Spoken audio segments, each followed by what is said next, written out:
हिंदुओं का कोई भी त्योहार हो, उत्सव हो, कार्यक्रम हो, इसमें जिहादी निकलकर दंगे करे ये आम बात हो चुकी है। गणेश विसर्जन में डीजे बजे तो दंगे भड़काए जाएंगे।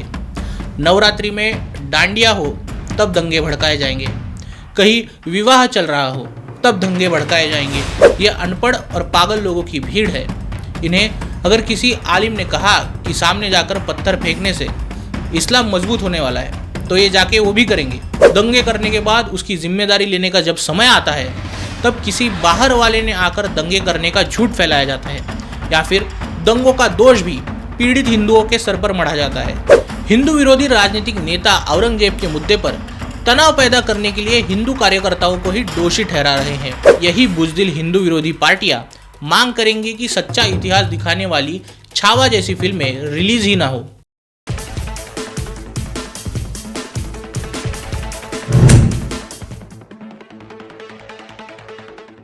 कल रात नागपुर में दंगे हुए, नहीं, दंगे करवाए गए। मुस्लिम कट्टरपंथियों द्वारा एक साथ निकलकर पत्थरबाजी, आगजनी और अंधाधुंधा हमले कोई विशेष बात नहीं है। उनके हमले और हमले के पैटर्न अब देश भर में गैर मुसलमानों को समझ आ चुके हैं। हिंदुओं का कोई भी त्योहार हो, उत्सव हो, कार्यक्रम हो, इसमें जिहादी निकलकर दंगे करे ये आम बात हो चुकी है। इन दंगों के लिए कोई भी कारण चलता है। इन दंगों के कारणों की बाकायदा सूची निकाली जानी चाहिए। कपड़ों पर, मस्जिद की दीवारों पर रंग उड़ गया तो ये दंगे भड़काएंगे। गणेश विसर्जन में डीजे बजे तो दंगे भड़काए जाएंगे। नवरात्रि में डांडिया हो तब दंगे भड़काए जाएंगे। कहीं विवाह चल रहा हो तब दंगे भड़काए जाएंगे। हिंदू समाज कोई प्रदर्शन करे तब भी दंगे भड़काए जाएंगे, और मुस्लिम समाज प्रदर्शन करे तो दंगे करने तो इनका विशेष अधिकार होना चाहिए। मुस्लिम नेताओं द्वारा दंगे भड़काने के लिए किसी निश्चित कारण की ज़रूरत नहीं है। यह अनपढ़ और पागल लोगों की भीड़ है। इन्हें अगर किसी आलिम ने कहा कि सामने जाकर पत्थर फेंकने से इस्लाम मजबूत होने वाला है तो ये जाके वो भी करेंगे। इस भीड़ ने अपने दिमाग पर एक बड़ा सा ताला लगाकर चाबी मुस्लिम नेताओं को दे रखी है। पाकिस्तान में एक लड़की के कपड़े पर अरबी में हलवा लिखा हुआ था। इनकी जमात के किसी ने देखकर कहा कि इसने कुरान की आयत के शब्द लिखे हैं।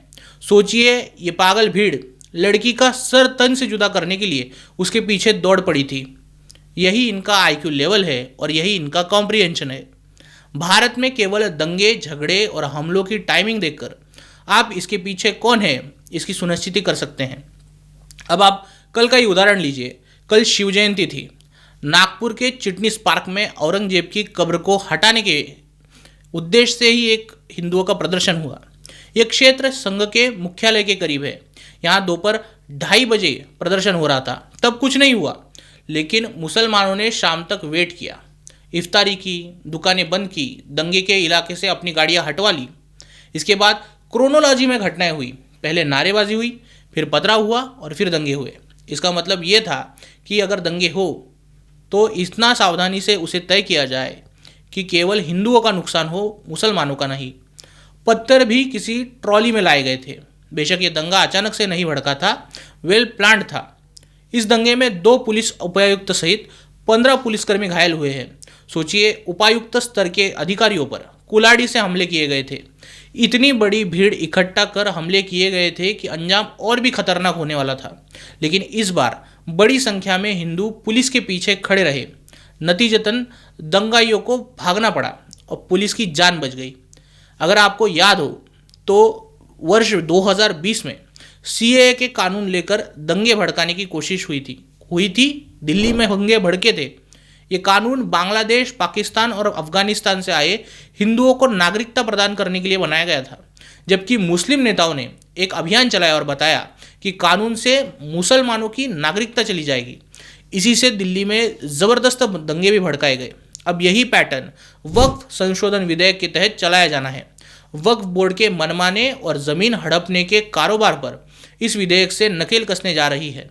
और जब कभी मुसलमानों के मनमानी और अत्याचारी कामों पर लगाम लगने जाती है तो इनके नेता इन्हें चिल्ला चिल्ला कर उकसाते हैं और इन्हें वामपंथी थोक के भाव में विक्टिम कार्ड बेचते हैं। फिर देश के कोनों कोनों में दंगे लगाए जाते हैं। दंगे करने के बाद उसकी जिम्मेदारी लेने का जब समय आता है तब किसी बाहर वाले ने आकर दंगे करने का झूठ फैलाया जाता है, या फिर दंगों का दोष भी पीड़ित हिंदुओं के सर पर मढ़ा जाता है। मुस्लिम नेताओं की पॉलिसी आप जरा समझ लीजिए, मुस्लिमों के लिए इनकी मांगे भी समझ लीजिए। उन्हें मुसलमानों के लिए मुस्लिम पर्सनल लॉ बोर्ड चाहिए, जिससे न्याय के समय सिविल मामलों में शरीयत के अनुसार फैसले लिए जा सके। उन्हें वक्फ बोर्ड का अधिकार चाहिए, जिससे गरीब की ज़मीन कानूनन हड़प की जा सके। इन्हें ऐसे मदरसे चाहिए जिसे सरकार से फंड मिलता रहे, वहाँ मुस्लिम अपने बच्चे भेजते रहे, उनके भी अकल पर ऐसे ही ताले लगते रहे, वो भी बिना शिक्षा के देश पर बोझ बनते रहे, और यही नेता उन्हें भी ऐसे ही आगे कंट्रोल करते रहे। फिर मुस्लिम नेताओं को चाहिए कि उनके लिए हज हाउस बांधे जाए, एक आध मुस्लिम यूनिवर्सिटी बांधी जाए, इसके बाद सरकारी जगहों पर कब्जे करने के अधिकार अलग से दिए जाए, और अगर इन्हें बाकियों से बढ़कर अधिकार नहीं दिए गए तो फिर ये दंगे करेंगे, लोगों की संपत्तियां जलाएंगे, पुलिस पर जानलेवा हमले करेंगे।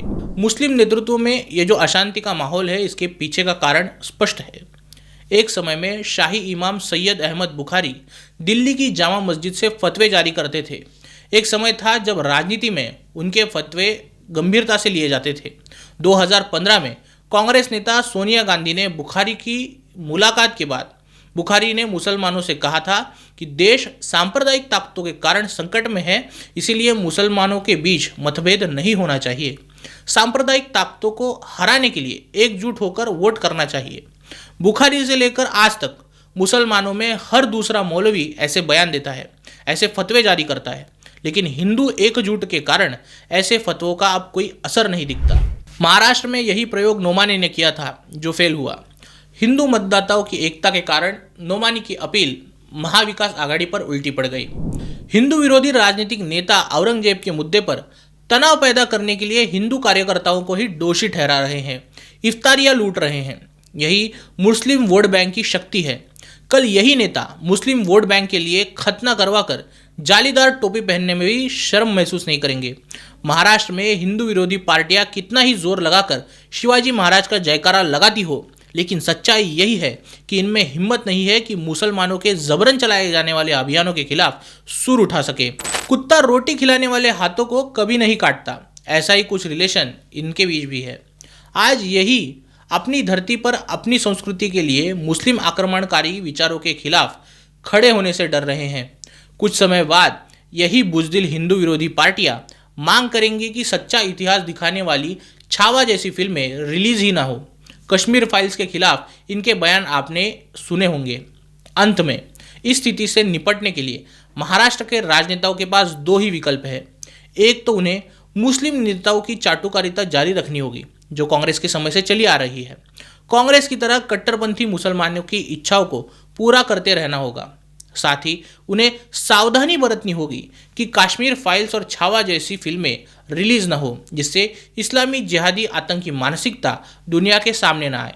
या फिर दूसरा रास्ता, जिहादी मानसिकता के दीमक को कुरेद कर उसे राख करना, उसे नष्ट करना चाहिए। और इसी बात से ये बात एक बार फिर से स्पष्ट हो जाएगी कि देश संविधान के अनुसार चलेगा, शरिया के अनुसार नहीं। वीडियो अच्छा लगा हो तो इसे लाइक ज़रूर कीजिए, इसे अपने दोस्तों के साथ शेयर कीजिए और न्यूज़ डंका हिंदी को सब्सक्राइब कीजिए। मिलते हैं अगले वीडियो में किसी नई बात के साथ, नए मुद्दे के साथ। तब तक नमस्कार।